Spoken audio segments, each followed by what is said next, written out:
제가 봉독하겠습니다. 나 주가 먼 곳으로부터 와서 이스라엘에게 나타나 주었다. 나는 영원한 사랑으로 너를 사랑하였고 한결같은 사랑을 너에게 베푼다. 처녀 이스라엘아, 내가 너를 일으켜 세우겠으니 내가 다시 일어날 것이다. 너는 다시 너의 소굴을 들고 흥에 겨워 춤을 추며 나오게 될 것이다.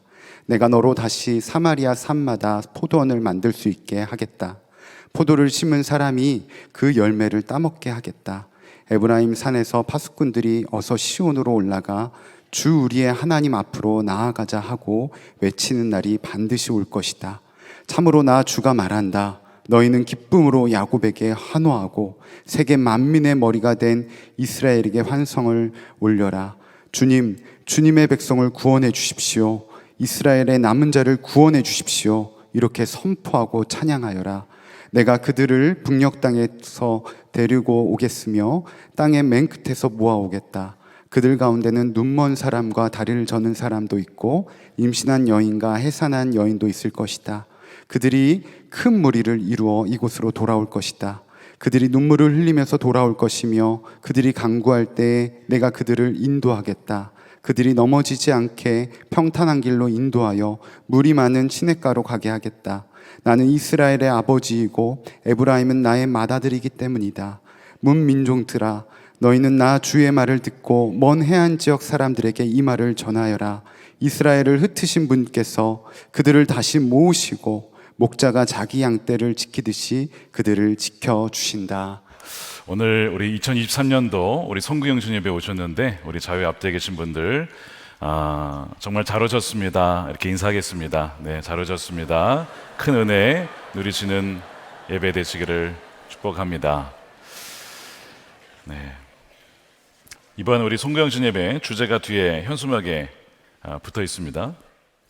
한번 저를 따라해 보실까요? 일어나라. 우리가 여호와께로 나아가자. 네, 2024년도 우리 하나님께 더욱더 나아가시는 여러분들이 되시기를 축복합니다. 2023년도 시작한 지가 얼마 안 된 것 같은데 1년이 이렇게 빨리 지나가면 남은 생애가 얼마 안 남은 것 같은 불안한 마음이 들면서 동시에 정말 남은 세월을 허비 없이 세월을 아껴야겠다라는 생각이 듭니다. 올 한 해 돌아보니까 참 하나님의 은혜가 너무나 충만한 한 해였습니다. 물론 어려움도 있었고 여러분들 참 힘든 일도 있었겠지만 하나님의 은혜로 넉넉히 이기셨죠?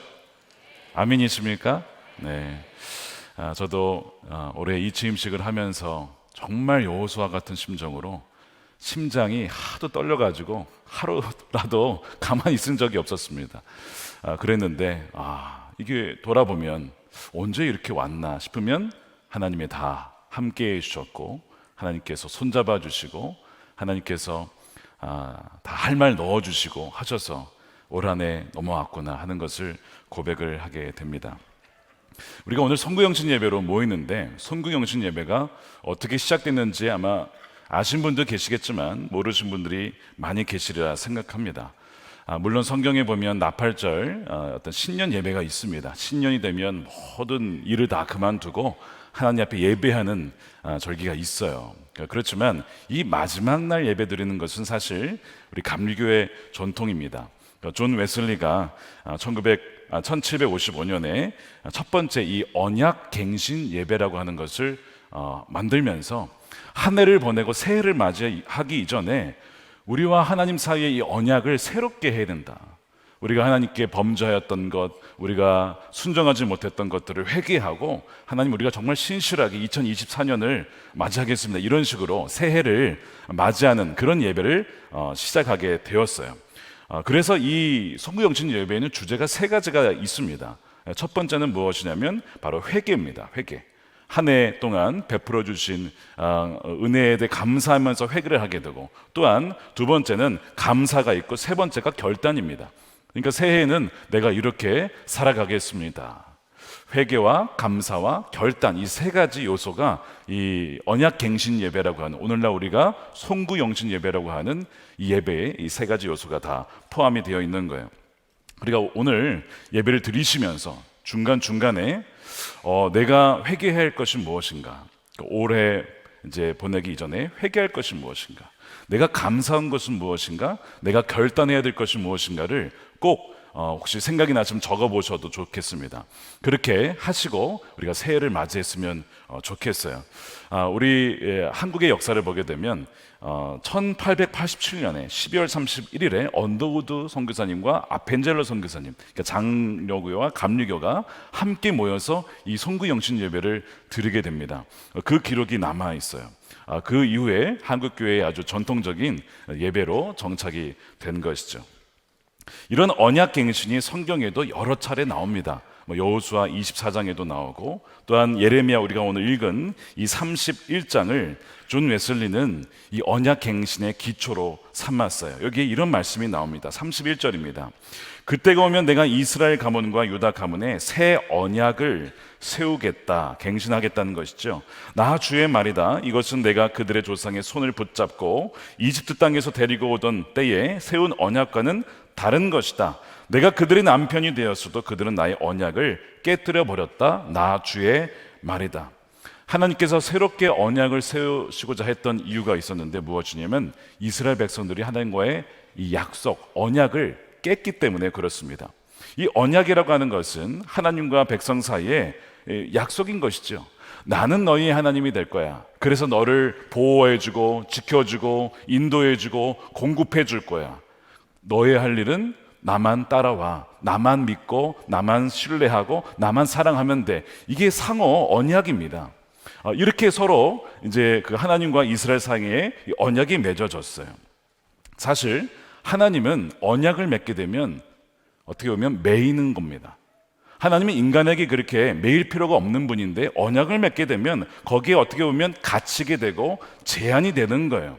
예를 들면 이런 것이죠. 결혼을 하면 행복하죠? 결혼 안 하신 분만 여기 있나 봐요. 네. 결혼하시면 좋잖아요. 서로 사랑하고 또 서로 믿고 의지하고 좋잖아요. 이 결혼 사역을 한다는 거 한번 생각해 보세요.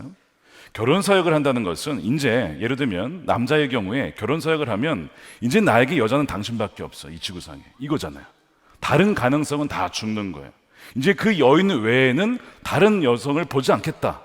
이 여성은 이 남자 외에는 다른 남자들은 다 나에게는 이제 의미가 없다.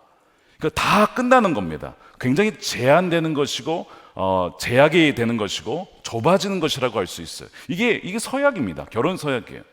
그러니까 하나님이 우리와 언약을 맺겠다는 것은 어떻게 보면 굉장히 제한되는 것입니다. 근데 여러분 왜 그렇게 하시는지 아십니까?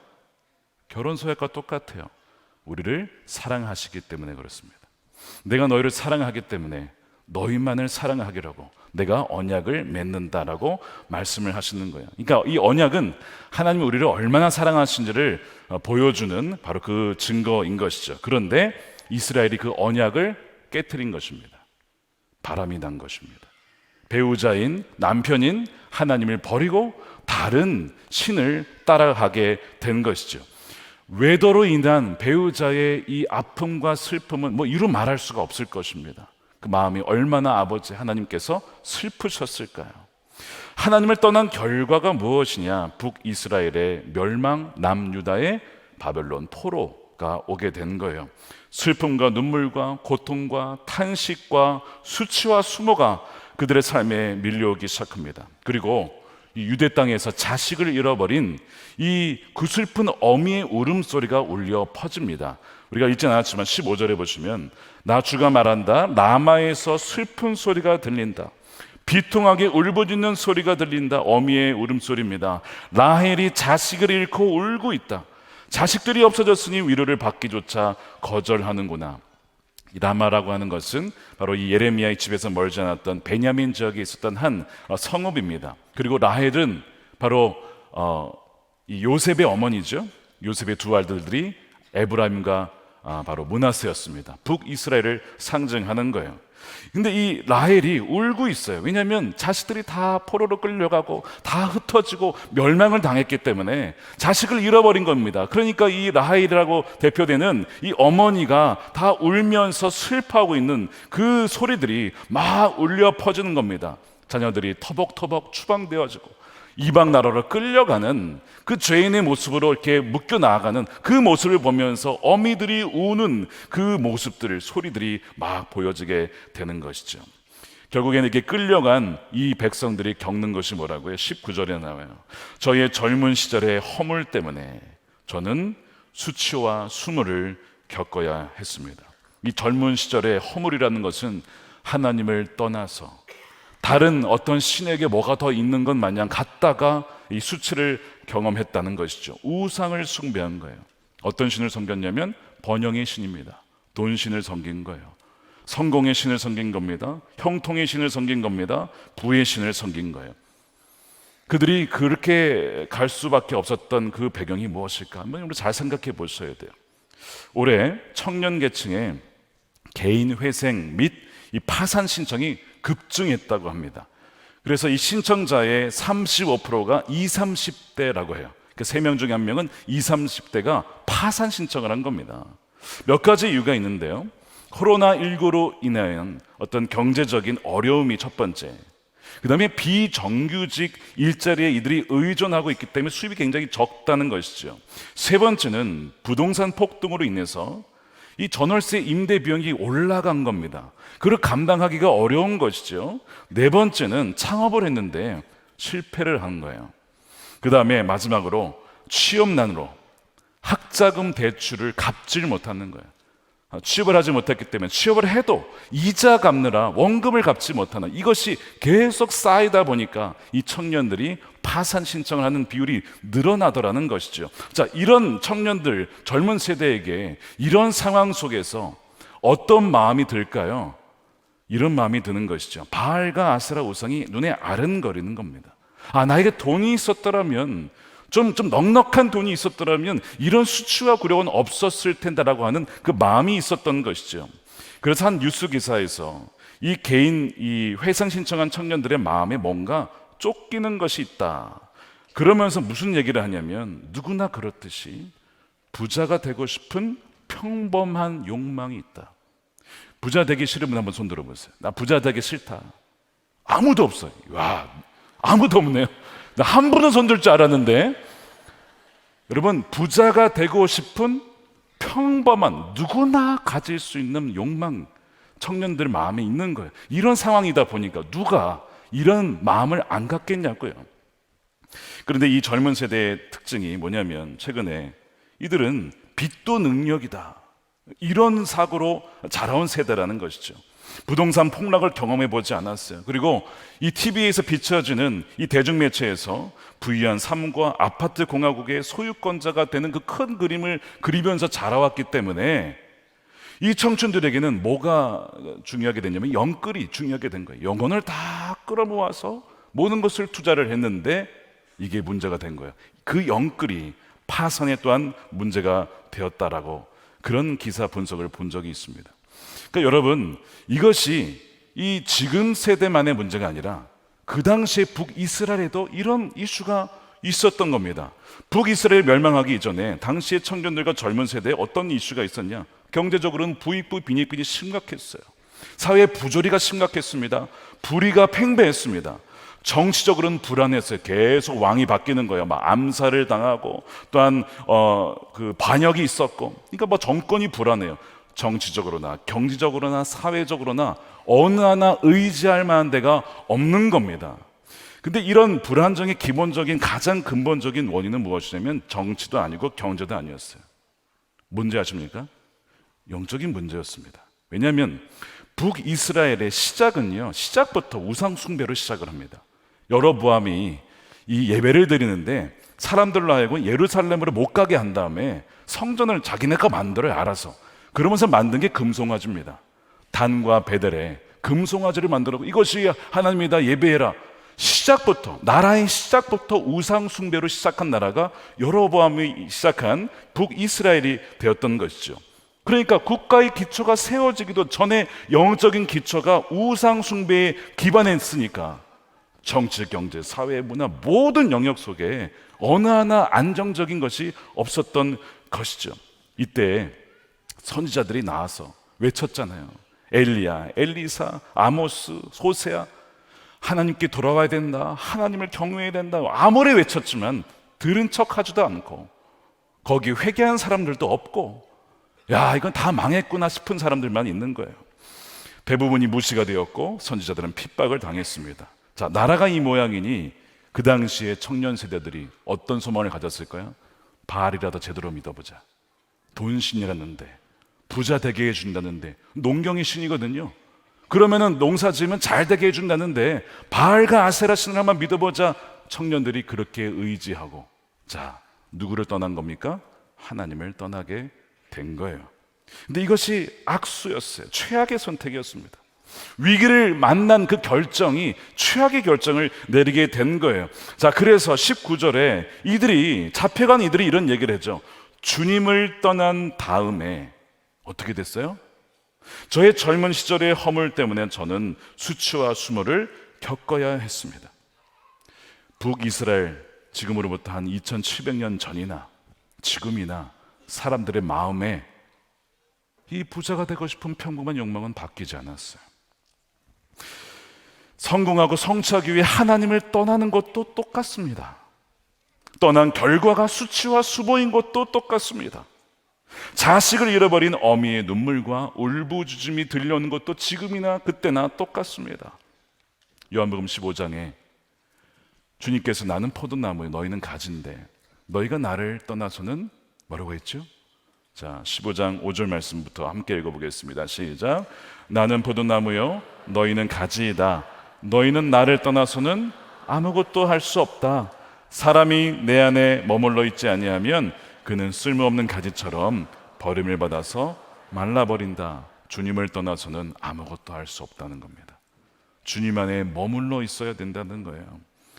그러니까 지금 이스라엘이 하나님을 떠나는 결과가 왜 떠났다는 거예요? 경제적, 정치적, 사회적 불안 때문에 하나님을 떠났어요. 자기 살 길 찾으려고. 그런데 그 결과가 최악의 선택을 했기 때문에 가져온 파멸, 멸망이었습니다. 절대로 이것이 우리의 모습이 되어서는 안 된다는 거예요. 그런데 여러분, 그때나 지금이나 젊은 세대나 어른이나 할 것 없이 다 똑같은데, 뭐 다른 게 별로 없는 것 같은데, 그때나 지금이나 똑같기 때문에 희망적이고 기쁜 사실이 하나 있어요. 그게 뭔지 아십니까? 우리 하나님이십니다. 우리 하나님의 사랑입니다. 하나님의 긍휼이십니다. 그거는 그때나 지금이나 변함이 없는 거예요. 하나님께서 에브라임이 죄를 짓고 수치와 수모를 당할 때 그들이 탄식하는 소리를 듣습니다. 그 죄를 지어서 하나님을 떠났는데 그들이 고생하는 그 어려운 소리를 하나님이 들어요. 그들이 이렇게 부르짖었거든요. 자, 18절입니다. 에브라임이 탄식하는 소리를 내가 분명히 들었다.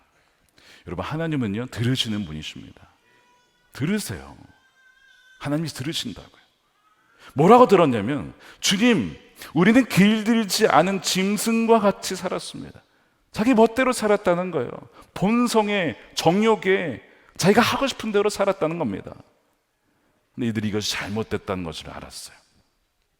깨달은 겁니다. 우리가 돌아갈 수 있게 이끌어 주십시오. 주님을 떠난 다음에 곧 뉘우쳤습니다. 잘못을 깨달은 다음에 가슴을 치며 뉘우쳤습니다. 그제서야 깨닫게 되는 거예요. 회개인 것이죠. 가슴을 치며 탄식하는 이 울음소리를 누가 들으셨다고요? 하나님이 들으셨어요. 돌아가게 해달라고. 그러니까 이 탕자의 원조입니다. 이들이 원조 탕자들의, 구약에 나오는 원조 탕자들, 복수죠. 하나님은 에브라임을 징계하셨죠. 책망하셨죠. 그들이 수치와 수모를 당하게 허락하셨습니다. 그런데 그거 아십니까? 부모가 자녀를 훈계할 때, 징계할 때 부모가 운다는 것을 아십니까? 한 번은 제가 저희 아들을 직접 훈육하고 징계할 때가 있었습니다. 한 번은 제가 반드시 이건 짚고 넘어가야겠다 할 정도로 아들이 범죄한 일이 있었어요. 이게 뭐냐고 묻지는 마십시오. 제 아들도 프라이버시가 있습니다. 제가 그 아이를 혼내면서 왜 혼나는지, 무엇을 잘못한 것인지, 왜 아빠가 아픈지 마음이, 그 얘기를 했어요. 그리고 혼냈습니다. 그 아이를 체벌을 하는데 제 안에 슬픔과 눈물이 막 나는 겁니다.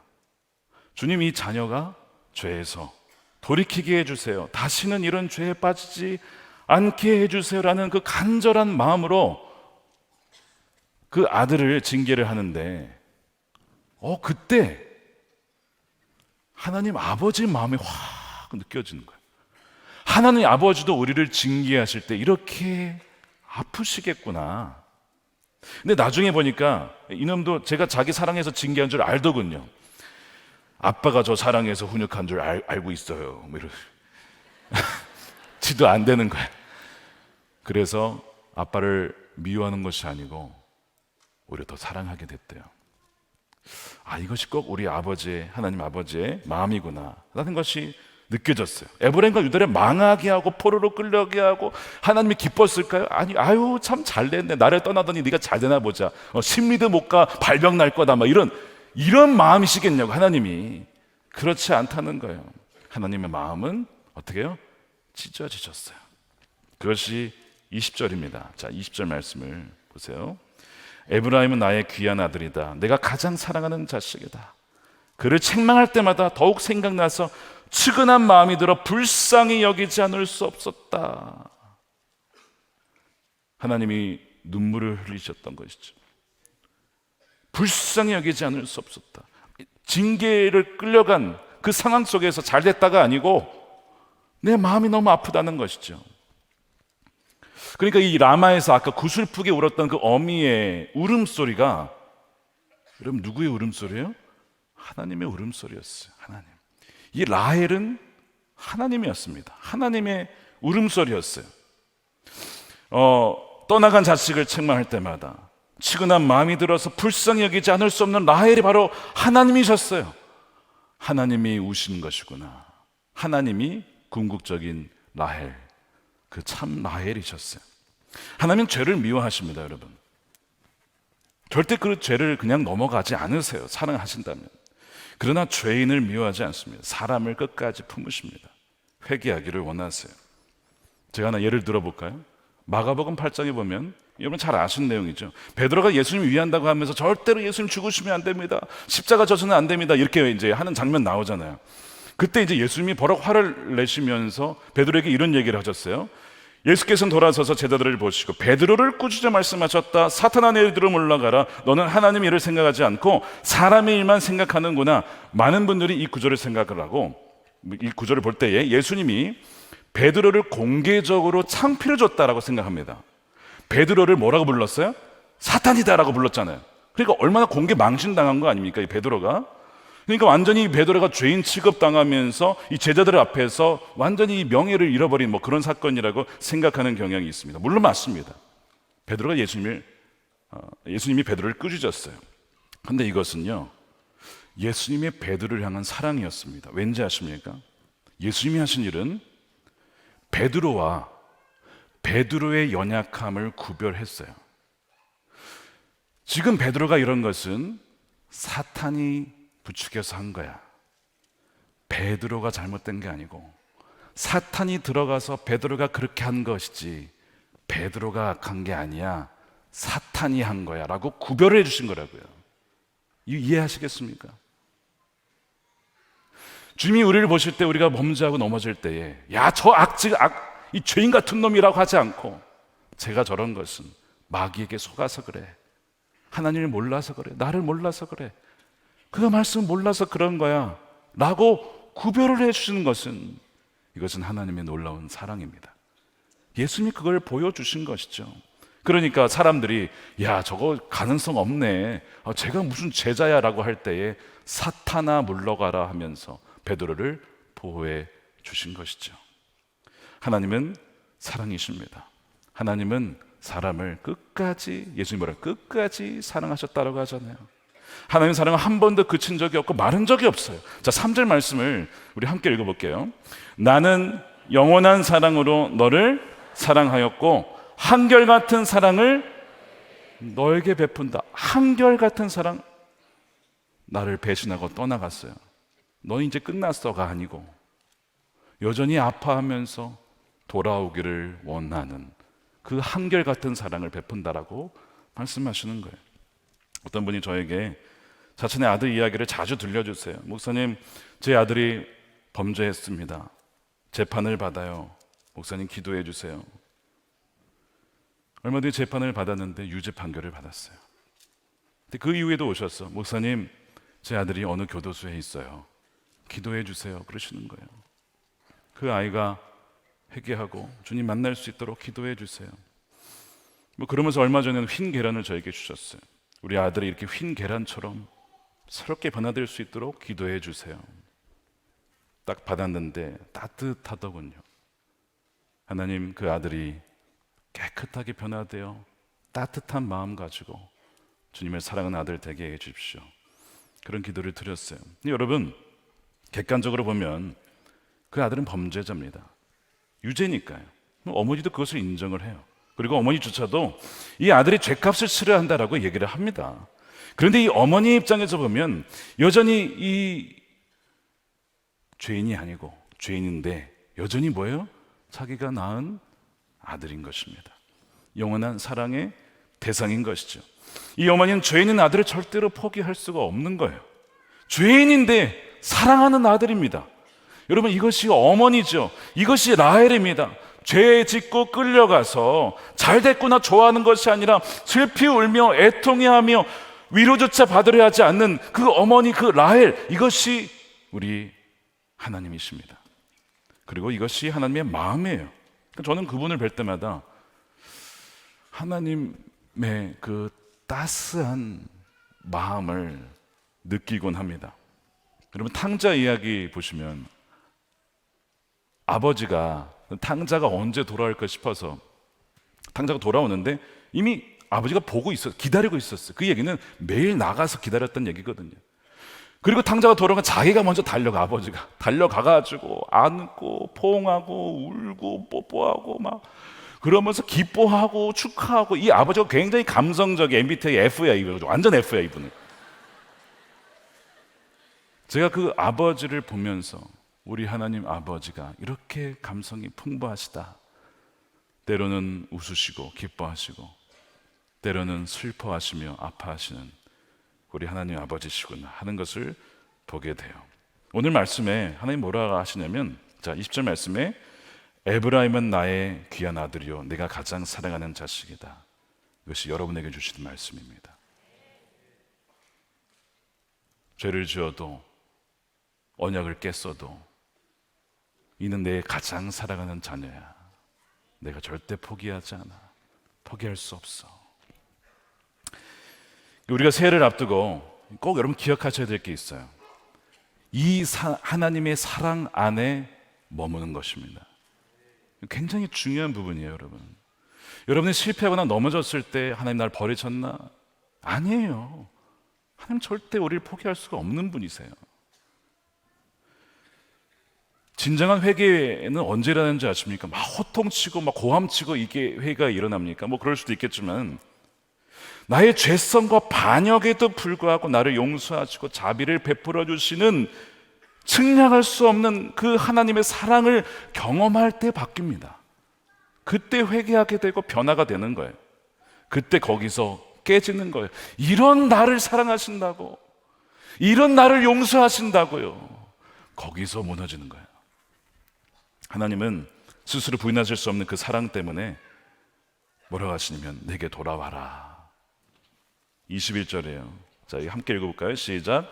너는 길에 편말을 세우고 길표를 만들어 세워라. 내가 전에 지나왔던 길과 대로를 잘 생각하여 보아라. 처녀 이스라엘아 돌아오너라. 너희가 살던 이 성읍들로 돌아오너라. 하나님은 우리가 여호와께로 나아가고 돌아오기를 원하십니다. 혹시 여러분 올해 방황하셨습니까? 아버지의 사랑 안으로 돌아오십시오. 여호와께로 나아가십시오. 하나님은 여러분들을 기다리고 계십니다. 예레미야 4장 1절에도 이런 말씀이 있어요. 이스라엘아 정말로 너가 돌아오려거든 어서 나에게로 돌아와라. 나에게로. 내가 싫어하는 그 역겨운 우상들을 내가 보는 앞에서 버려라. 너의 마음이 흔들리지 않게 하여라. 회개하라는 것이죠. 그리고 우상을 버리라고 하는 것입니다. 너가 나보다 더 의지했던 거 다 버려. 내가 만물의 주인이야. 너에게 필요한 모든 것이 나에게 있어. 여호와는 나의 목자시니 내게 부족함이 없으리로다. 이 돌아오다라고 하는 이 단어가 슈브라고 되어 있는데, 이 단어가 시편 23편에는 어떻게 쓰인지 아십니까? 내 영혼을 소생시키시며, 이게 슈브입니다. 우리가 회개할 때 우리 영혼을 새롭게 하시고 소생시키시고 우리에게 새 힘을 주시는 그 은혜를 누리게 된다는 것입니다. 여러분, 그래서 우리가 새해를 앞두고 아까 첫 번째 하나님 사랑 안에 머물러야 된다 했죠. 두 번째는요, 바로 회개입니다. 그러니까 그 아버지의 사랑 때문에 내가 회개할 것, 이제는 2024년을 이걸 끌고 가시면 안 돼요. 다 여기 버리고 가셔야 됩니다. 회개될 것이 무엇인가를 생각해 하셔야 돼요. 1900년대 초에 이런 일이 있었어요. 우리 남감리교 선교사셨던 찰스 콜리어 선교사님과 함께 있었던 일화입니다. 송도에서 막 부흥이 일어나고 있었는데, 한 교회에 이 노상 강도로 살았던 사람이 이 교회에 왔다가 복음을 듣고 이분이 큰 충격을 받습니다. 뭐라고 하냐면, 집회 도중에 사람들이 막 자신의 죄에 대해서 공개적으로 자백하는 그 장면을 보면서 이 사람이 충격을 받아요. 문화 충격을. 그러면서 이제 사람이 선교사에게 나와서 자신은 중형에 해당하는 죄를 지은 사람인데 저와 같은 사람도 용서받을 수 있습니까? 라는 질문을 던집니다. 그래서 이 콜리어 선교사님이 그를 자기 작은 방으로 불러다가 이야기를 해줍니다. 들어보니까 노상강도에 강도짓을 했던 아주 나쁜 놈입니다. 그런데 이 사람이 어떻게 하나님의 역사 때문에 이 복음을 듣고 자기가 마음이 이상해지면서 내가 죄인이구나를 깨닫고 이 죄를 고백을 하게 된 거예요. 그래서 이 선교사님이 성경 구절을 통해서 복음을 들려주고 그를 기도해 준 거예요. 기도가 끝나니까 자기가 이제는 더 이상 강도짓을 하지 않겠다라고 고백을 하면서 자기가 죄를 지었으니까 죄값을 받아야 되지 않겠냐, 자기를 데려가자는 거예요. 그 당시에 이제 관리라고 해가지고 이제 그 죄인들을 관리하는 그 사람에게 데려갔는데, 이게 지금 이렇게 자기가 자발적으로 자신의 죄를 고백하는 일이 없었기 때문에 이걸 어떻게 처리해야 할지 몰랐던 거예요. 그래서 이 관리가 무슨 얘기를 하냐면, 자기가 자발적으로 얘기했으니까 용서해 주자 그러면서 하는 얘기가, 이런 일을 가능하게 만드는 것은 기독교이므로 사람들에게 죄인을 변화시켜 의롭게 만드는 종교인 기독교를 믿으라고 권합니다. 그래서 이제 나중에 이 조세가 돌아와가지고 자신의 경험을 사람들에게 전하기 시작해요. 그래서 자기가 살던 주위의 사람들이 이 사람이 너무 바뀌어버리니까 하나 둘씩 예수님을 믿기 시작합니다. 그 나중에 이제 세월이 좀 지난 다음에 이 선교사님이 그 조씨가 계셨던 마을로 갔더니 31명이나 믿고 이미 신앙 공동체가 형성이 되어 있는 거예요. 한 사람이 바뀌었는데 그 주변 사람들도 다 예수님을 믿고 결국에는 교회가 설립이 되었다라는 그 기록이 남아있어요. 여러분, 한 명이 바뀌니까 이 주위가 바뀌는 거예요. 이것이 회개의 능력입니다. 하나님께서 우리에게 회개하러 가실 때 이것이 단지 나의만의 문제가 아니라 이것이 우리 부부간의, 가정의, 자녀와의, 주위에 영향을 미칠 수 있다는 것이죠. 저는 바라기를 우리 교회가 어떠한 죄인도 와도 복음을 듣고 변화되어지는 그런 교회가 되기를 원합니다. 다 나는 깨끗한데 라고 아니라 내가 죄인입니다 라고 하는 그 사람들이 변화되어지는 교회. 그래서 2024년도 우리의 삶에 어떤 교회에 이런 각성이 일어나기를 간절히 소망합니다. 우리 마지막으로 우리가 새해를 앞두고 세 번째 해야 될 것이 구원을 위한 기도와 간구입니다. 여러분, 이런 기도하신 분들이 많이 있는 걸로 알고 있습니다. 저희 어머니 아직 예수님 믿지 않고 있습니다. 저의 막내 아들 아직 믿지 않고 있습니다. 이런 분들이 굉장히 많아요. 혹은 예전에 예수님을 믿었지만 또 어린 시절을 교회 학교를 다녔지만 나중에 신앙을 잃어버린 사람들도 참 많습니다.